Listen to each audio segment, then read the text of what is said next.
Hello and welcome to another installment of Tuesdays with Tony.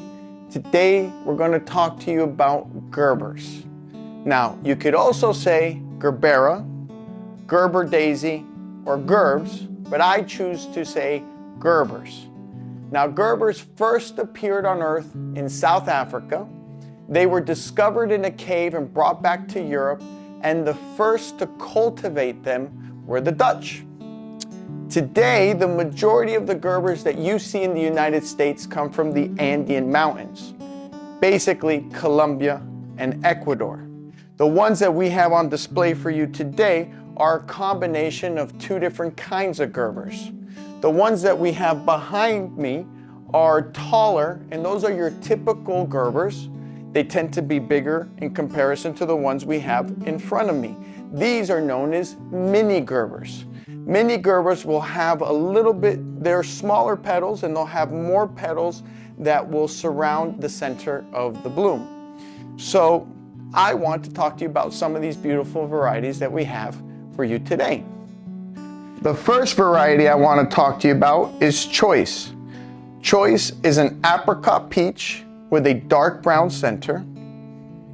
This one is Macaron. Macaron is a corally pinky peach with a dark brown center. This is one of my favorites, Lipstick. It's a deep red with green centers. This one is called Boost. Boost is a hot pink with almost a black center. This one is Sunday. Sunday is a sunshine yellow with a lime green center. This one's called Dorito. Dorito is a sunset orange with a green outer center and a brown inner center.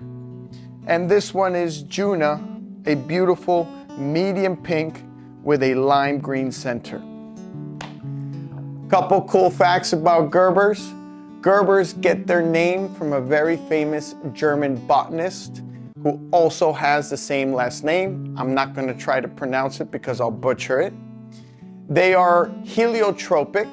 Heliotropic means that they face towards the sun while they're growing. So if you go to a field of Gerbers and or sunflowers, hence the name sunflower, they will face east in the morning, and as the sun moves over, they follow it all the way to the west in the afternoon.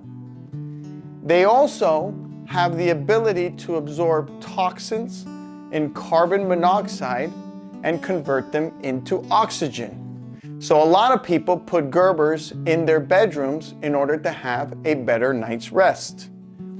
It is the month of April's birth flower.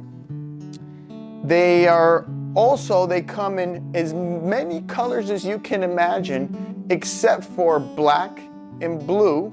And if you do need black or blue, they are available, but they would be stem dyed.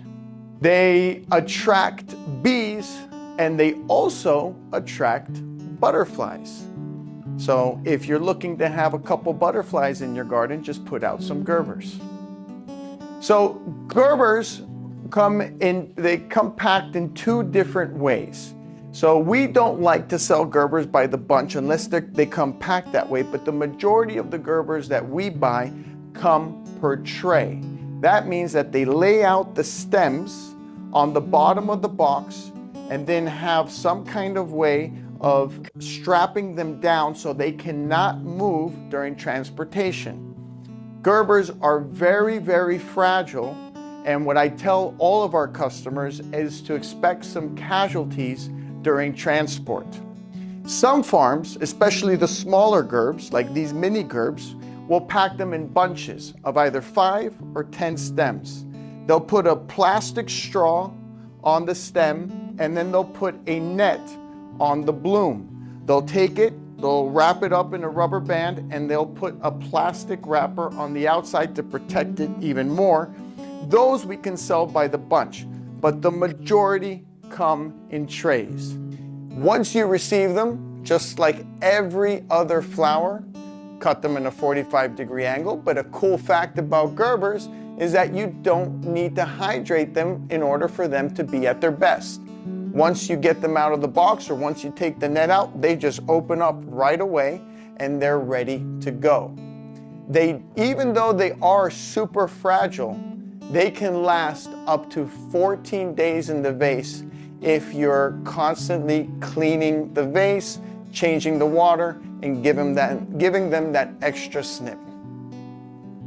Well, thank you for checking in. I hope you enjoyed your Gerbers. I hope you have a wonderful day. Rock on.